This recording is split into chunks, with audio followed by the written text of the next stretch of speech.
સીધો સૂઈ ના શકતો, સીધો શું તો આખું આંખ દુખે, પછી નીચે નમું તો દુખે, બરોબર. કાંઈ વસ્તુ ઉપાડું તો મને હાથમાં સોજા ચડી આવે. નીચે નમો તો અત્યારે હા થાય છે ત્યારે કઈ જોવો છો?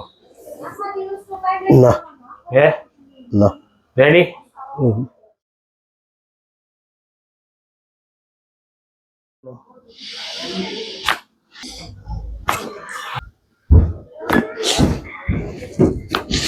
ઊંડો શ્વાસ છોડો, ઊંડો શ્વાસ છોડો, ઊંડો શ્વાસ છોડો.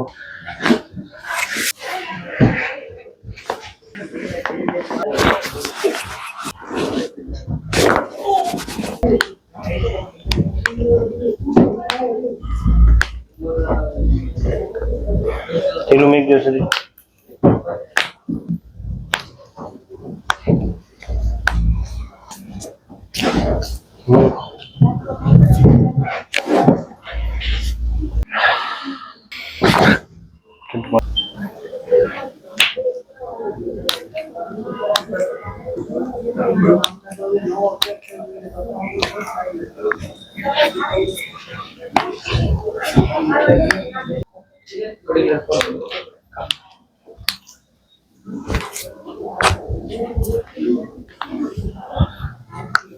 તો મિત્રો આપણી સાથે અત્યારે અશોક પ્રભુજી છે, જેમને પણ ખૂબ તકલીફ હતી. આપણે તેને પૂછીએ, પ્રભુ આપ ક્યાંથી આવો છો ને શું તકલીફ હતી?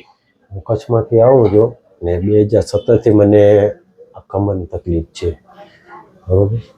તો મેં કેટલી ઠેકાણે દવા લીધી હતી. આપણે કસરત કરવા ગયા અને પછી હું કંઈક દોરીનું હતું ને એ બધું કર્યું હતું. દવા કેવું કઈ લીધેલી તમે? હા, પણ એના કરતાં મને અહીંયા સારવારમાં પહેલે ફેરેમાં ઘણો ફરક બતાવ્યો. આમ તમને તકલીફ શું થતી? આમ વાંકા વળવામાં, ઊભા રહેવામાં? મને શું હે કે આમ સીધો સૂઈ ના શકતો, સીધો શું તો આખું આંખ દુખે, પછી નીચે નમું તો દુખે, બરોબર. કાંઈ વસ્તુ ઉપાડું તો મને હાથમાં સોજા ચડી આવે. નીચે નમો તો અત્યારે હા થાય છે ત્યારે કઈ જોવો છો? ના હે ના. રેડી? પાકું? હા, પેલા શું નસું બોરી ખેંચાતી આમ. હા, હા ને આ જો નસું બોરી ખેંચાતી. હવે રેડી થઈ ગયું? આમ નતું થવાતું. સરસ, બેસો. બરોબર. તો ઓકે ને? ના આ વિડીયો યુટ્યુબમાં મૂકી શકીએ? હા. તમે શું કહેવા માંગો? ના ના, હું તો કહું સાહેબ કણે આવવા માટે બહુ સારું છે. ને હું પોતે સાહેબ કણે આવ્યો તો સાહેબના યુટ્યુબના વિડીયા જોઈ, સાહેબનું કામ સારું છે. હા, વાંધો નથી. આપણા કચ્છમાંથી કોઈ બી ભાઈ આવતા હોય તો અમે રાજી છીએ. સાહેબ કણે આવો તમે, એને ઘણો ફરક પડી જશે. ખૂબ ખૂબ આભાર તમારો. ના સાહેબ.